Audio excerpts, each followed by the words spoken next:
Hey there, YouTube. I won't keep you too long with this one. Last night we watched Longlegs.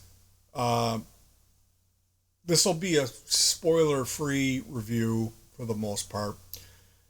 Should have been called Dumbass. Now, this movie starring Nicolas Cage was really hyped because of its excellently edited trailer. The trailer showed just enough to get wet your whistle, but I felt it didn't deliver. For the weight, what they put out there, and then what it actually was. Both my wife and I did not enjoy it. Now, mind you, going into it, I didn't really read. I didn't want to know. Typically, if I go and investigate a movie, it'll ruin it. So this was one that I was really excited and I had been waiting for because I like content like this, and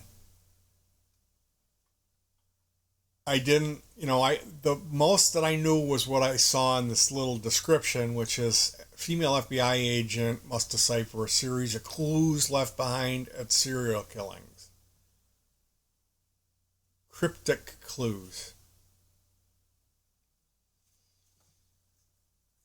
One of the things that I really don't like in filmmaking is when they hint at things and then they don't deliver.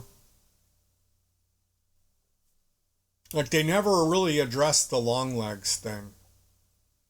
They kept showing they were this. It starts out with a quote, a lyric from Mark Bolan, a T-Rex song. "Girl, you're in the teeth of the Hydra now," or something.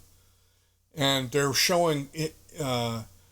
They had taken a famous Mark Bolan, the one where he's got the curly hair and the top hat, and they had have an artist redo that and distort it. It's really cool. Like, and in another image, in his dwelling, I think that he had an image of Lou Reed, a Transformer image. So,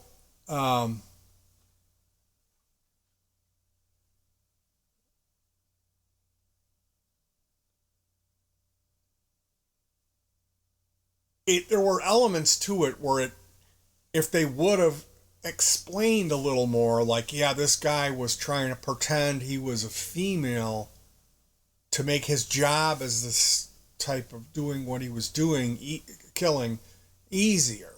But they didn't.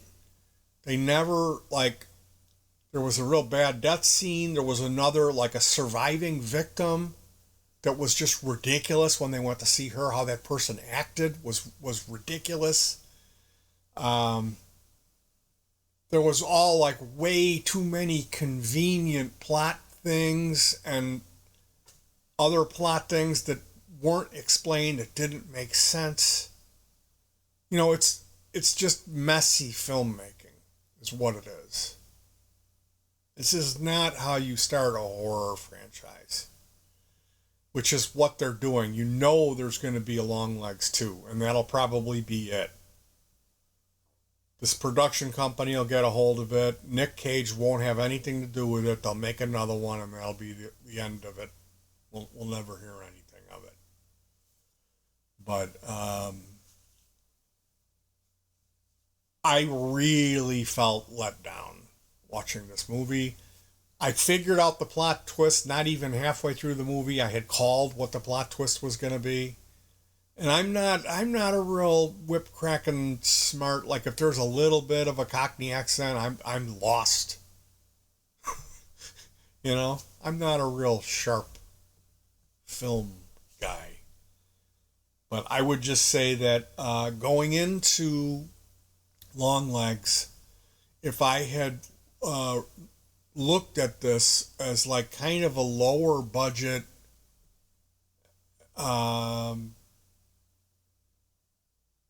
horror movie that just happened to have Nick Cage in it, I might have been able to enjoy it, but I had high expectations thinking it was actually going to be a good movie, because it's not a good movie. It's awful. There's one gory scene in it, gross scene, and they telegraph it. They warn you. They give you plenty of time to put your hand up. I thought it was going to be really disturbing. I warned my wife about it before we watched it. I was like, well, we'll just watch this earlier, and then I'll put another movie on, like a comedy on, so it won't be like you're going to bed with a bunch of horrific images and bouncing around in your skull. And we didn't need to. We didn't need to watch anything after that. It was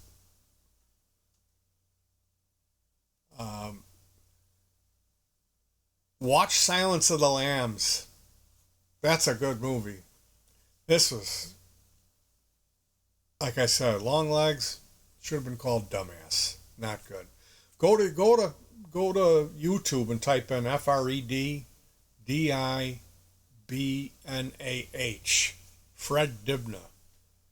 Watch some old world British steeplejacking and steam tractor content. Much more enjoyable evening doing that. All right, you guys. Again, I give this movie 2 stars. At one point in the movie, in the beginning of the movie, they try to address it, and he says he's crouching down, talking to a 9-year-old girl, and he says, "I'm gonna stand up with my long legs," and he stands up, and that's why he's called Longlegs. This movie. I really don't know how they thought that would fly, but it didn't make any sense. Again, it's like the Orb in Briscoe County Jr. Bruce Campbell had a lot going for him when he made that show, and the show had a lot going for it too, until they fired all the writers and they just neutered the plot line having to do with this orb. There was Victorian technology. They had a steam engine. They had a steam train that was featured in the show. And all of a sudden there was this orb that they didn't know where it came from, and it had special it was a spherical prop. I believe it had multicolored lights on it, and there was no explanation of where it came from, and it offered great power to whoever held it at their behest. And one of the bad guys immediately got a hold of it, and like the episode ended like a cliffhanger with this orb, and the bad guy had it, and like it was like, man, I was like, this is going to be a great show.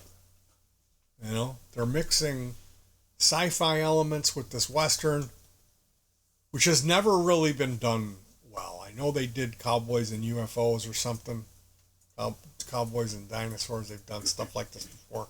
It's always been a complete disaster. They must have fired all the writers, and we're not going to address any of that. We're just going to go on and keep making the show, and the public won't ever notice. Well, I noticed, and I never watched another episode of that show. I watched however many more episodes it took for me to realize that they weren't bringing the orb back, and I bailed on it. They had some female character in with cleavage. Here she comes, boob show, and then that's what you get now. Here's your new reason to watch the show.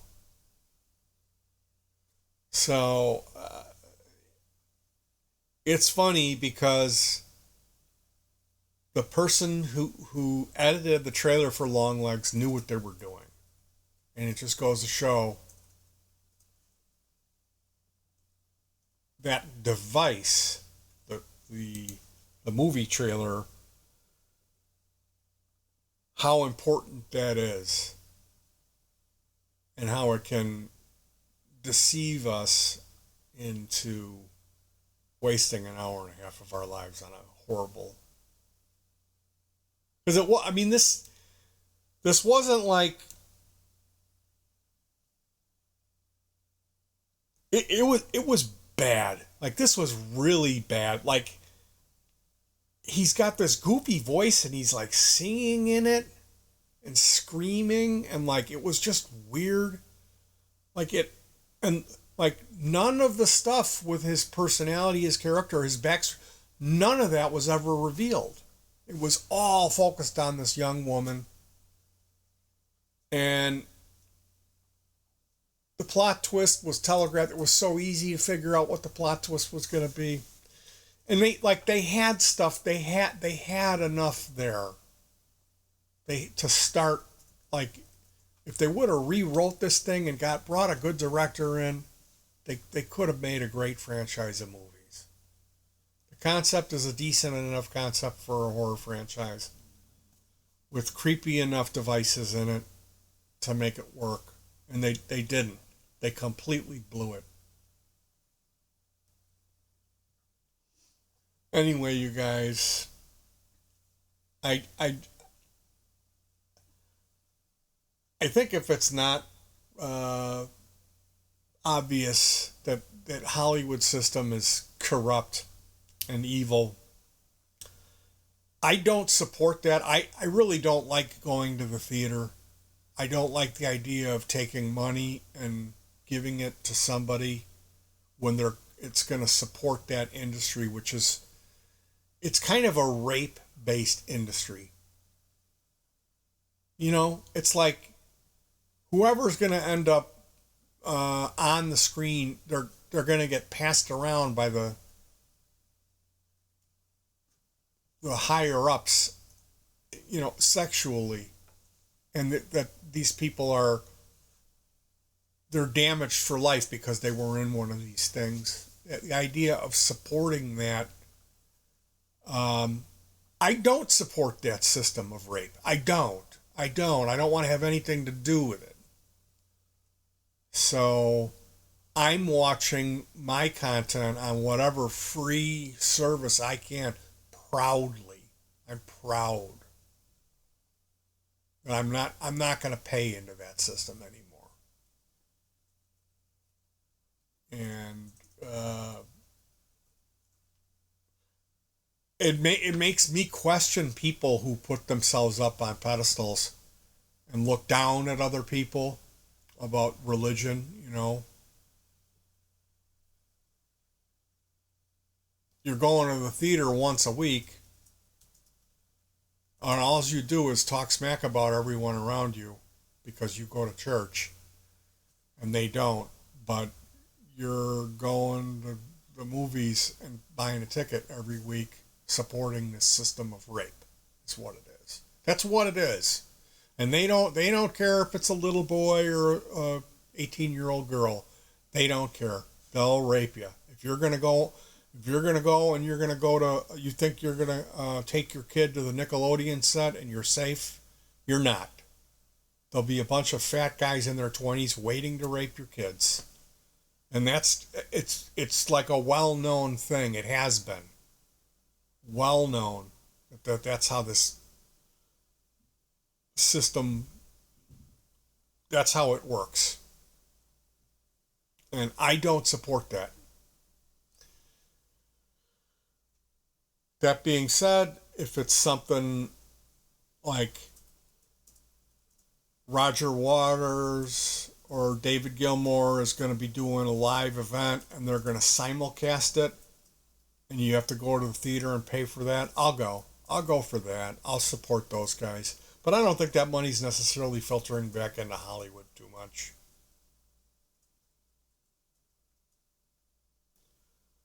Anyway, and I could be wrong, but I think just being verbal about it, and the more people that agree on that, the more power we can take away from these people, and the less that stuff will happen. So, spreads. If that sounds good to you, consider it. Consider making a lifestyle change, and don't support that. Why do you need to be paying when you can get all that for free? You don't have to pay for it. You know? And to the people who say, oh, the big screen, it's just like the digital and analog argument. It's the same thing. You know what? When I'm sitting in my where I'm sitting here, my screen is the same size as the movie theater would be. It's about the same experience for me from where I'm sitting. So I don't I don't need to go and smell the sticky pop and popcorn oil smell that the theater where my feet are sticking to the floor. I don't have to go through that. I don't have to deal with that. I don't have to see this squirrel chasing the nut, which is what they show. And every time I go to the theater, there's some Madagascar movie preview where there's a squirrel and it's chasing after a nut and it falls off a cliff. It goes, what? And then it falls. I don't have to see that then. Anyway, you guys take care of yourself. Hug your pets and check out Fred Dibna, the steeplejack. Peace.